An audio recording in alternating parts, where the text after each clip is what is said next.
Hello everyone, welcome back. This is Avorion episode 28. I'm Enigmius, and today we're continuing with the Samson build. You may have noticed at the very beginning, just a few seconds ago, we had the display of our coverage for the integrity field generator, and we've got maybe about half the ship. In addition, we were talking in the last episode about how we were basically structurally complete with the ship, and we were just going to be adding some cosmetic details. So now we're kind of in between. I'm focused on the cosmetic for the most part, but with the understanding that I want to jam a few more integrity field generators here and there just to improve our coverage, and hopefully along the way, you know, we'll end up with something slightly more functional and also better looking. So I was looking at the ship, and you know, when I'm trying to decide what to add in terms of cosmetic details and things of that nature, I'm looking for things that are too much of something or not enough of something. And it sounds like a very broad scope, which it kind of is, but at the same time, I found it's very, very helpful in determining what I might want to add or change if I start looking at it from that point of view. It's an opportunity to not only be creative and have some fun with different shapes and different things, and you know, trying to make a cool spaceship, but it's also an opportunity to take some of the things with the existing design and make them better. So it's a little bit of both. And in this case, one of the things that I felt for some time with this build is that it's too flat, the way that it sits. We've got all kinds of curves and all kinds of interesting things going on in the main hull, and then we've got the angular sort of front section, and then nacelles where we've got you know, the pincer kind of things happening also add sort of an angular component, but it's still a very pancake like ship. And I decided that one of the things that I wanted to focus on first was correcting that. So there's really any number of things that you can do. There's no one fix for something that's too flat, but obviously the general direction that we want to head in is the directions that would make it not flat anymore. So in this case, by adding something to the top part of the ship, we're addressing that flatness, even if the thing that we add at the beginning is kind of flat on its own. So I'm adding basically it's difficult to describe. It's just like another structural element on top of the ship, the way that it sits, and there's going to be room in there that we can stick in some more integrity field generators, but it's also going to be a cure for the flatness issue and a platform to add more detail when we get around to that part of the build. So even though I said in the last episode that we're basically done with the structural aspects of the ship, we're back adding some structural aspects, which is not necessarily that big of a deal. It's just something that I've decided would help with the cosmetic side of things, whereas previously it was trying to get a particular form factor, a particular profile, and having enough room to add all of the things that I wanted to add, etc. So the motivations are slightly different, the end result will be slightly different, and ultimately, I think we're headed in the right direction with this particular edition so that we can cover the things that we wanted to cover. Not only is this giving us a little bit of room for additional integrity field generators, not only is it addressing the issue of the flatness of the ship, it's also providing a little bit of extra cover armor-wise for some of the more vulnerable parts of the ship. And the most vulnerable parts of the central hull are sort of the valleys in between those cylinders that make up the hull. So we've got the 3 cylinders. The one in the middle is a little bit wider, a little bit larger diameter, and then they're joined together, and where they're joined together it forms sort of like a little valley. And just by nature of the geometry, that area wound up being sort of the thinnest when it came time to think about how much we were getting with armor value out of what we had built. So there's a little bit of functional in this, in the sense, like I say, adding armor value, adding room for integrity field generators. The cosmetic part I wasn't really, I didn't have an evolved sort of idea of what I wanted to do with this. It was mostly just a basic shape. And you'll see there's very little actual, fine detailing going on. We've got sort of a concave rear section to this thing. It's got sort of a curve to it, which is not necessarily a bad thing. If I were to try and decide whether it's more rounded or more angular, I would have to say that it's going to end up slightly more rounded on the backside and angular on the front, which is kind of becoming a trend with this ship. You see we've got the integrity field generators going in there and some gyros. I decided to add some extra gyros. The performance characteristics as defined by the numbers down the right side of the screen have been decreasing fairly rapidly over the last little while. And at first I was kind of concerned that it was primarily the result of the mass of the ship. And increased mass means that it doesn't maneuver as well as it could with the same equipment.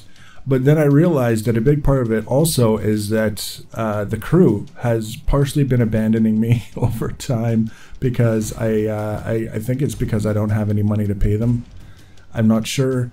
And also, we're increasing the size of the ship, which means we're increasing the mechanics and the engineers that are required to crew the ship.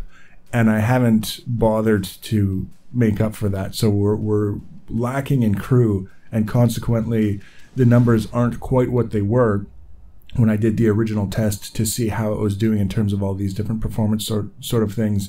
So one of the things that I want to do very soon is get the ship properly crewed up again and then see how it performs, see how those numbers respond, and also see how it actually translates to the piloting experience of the whole thing. We've got this back section of this upper level basically taken care of, and you can see we've got kind of a soft curve coming down off the top, and then it drops off a little bit, and then it kind of goes back underneath on it's still, I would say it's still kind of a soft curve, but it's a different angle than the one on the top. And the end result, I think, is it doesn't really fit with the rest of the ship in the sense that it's not a cylinder, but it fits in the sense that it's got the curves in the right places. And I'm hopeful that by the time we get this front end done, that everything will work out just fine. But it didn't work out just fine with this front end, and I can tell you that not because it's a spoiler and I'm being a jerk, but because it was kind of a complicated sort of process. You can see I'm just working my way around the curve the way I would do with any other curve. We're basically starting with the inside corner blocks, and then we use the outside corner, the three-sided pyramid, and by three I mean not counting the base. I guess you would call this one a four-sided pyramid, and the other one would be a five-sided pyramid, but you get the idea. The general idea is we're just alternating these two blocks, and that's how we're producing these curves working around the front of the ship. And there's a point in here where there's a transition from, I guess, sort of the midway point. We've got that we're working on the bottom, and then we get, we're building up slowly, and we pass through the midway point, and then when we start working on the top side, the scaling goes completely wonky, and it was suddenly not very easy at all to line up everything. So I was ideally aiming for the kind of seamless sort of shape that is pretty common in my builds. There's nothing wrong with having things offset. There's nothing wrong with having a deliberate transition where it's not seamless. But when I'm trying to make it seamless and it doesn't want to work, it's a little bit of a nuisance. And there's really ultimately a point where I have to decide, do I want to go back and change the things that are preventing it from working now, or do I want to just roll with it and do the best I can with what I've got? And I think at that point there's always a tendency to go with the easiest option, the path of least resistance. And I was thinking about that as I was sort of lining these things up and trying to make them work, and saying, okay, well, I could just go with the easiest option and not really care and say it was all deliberate and all as planned.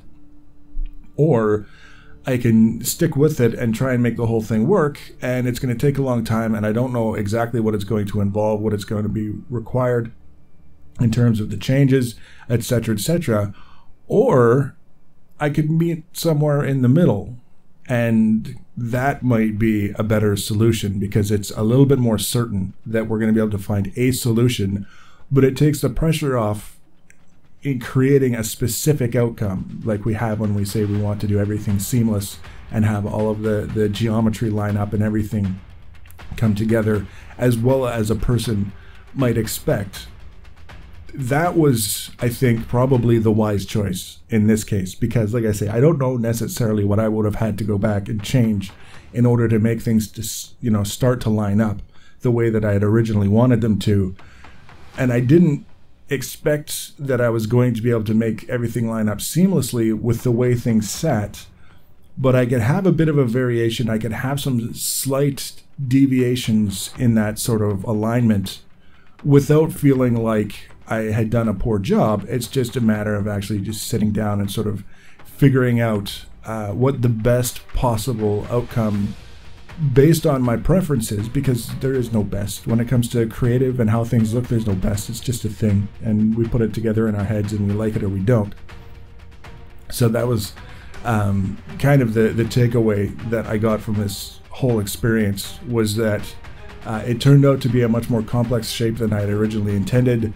As a result, it was nearly impossible to make it work a certain way, and rather than forcing myself to go back and change it, I just said, okay, well, what can we do with what we've got that doesn't involve a compromise, that doesn't involve finishing with something that I don't like, but also doesn't involve doing something that I didn't really feel like doing at the time, which is going back and changing. And you can see it's coming together fairly well, all things considered. There's a lot of things that could have been done more poorly than what we ended up with. And the one part that just kind of got me stuck, you can see on the front edge here, this wasn't working for me. I was looking at that and I was thinking, is that one of those things that I can just accept as an oddity that kind of is a little bit different from what I had in mind? And the answer was no. It's not something that I could just accept. So I spent a little bit of time and I reworked it and kind of just fiddled with it a little bit until I got it to where I was happy with it. And now we've got this fairly substantial structural element. Ironically, despite having all kinds of space to add more integrity field generators, it still wasn't enough to cover the entire ship. So the next episode, we're going to be doing something similar on the underside. It's not going to be one big slab like this one is. We're going to have different pieces and components working together on the underside so that we're going to give ourselves yet more room for integrity field generators, while at the same time addressing the flatness issue that we had with the ship so that it's got a little bit more three-dimensional aspect to it. And once that's done, then we can go around and start doing some of the detailing, smaller details on the ship that don't necessarily have to be symmetrical. They don't even have to be necessarily something that we can explain. It's just something that we put on the ship because we think it looks good, and that's what more reason do we need when it comes to the cosmetic stuff. So the next episode, that's what we'll be doing. We'll be working on the underside.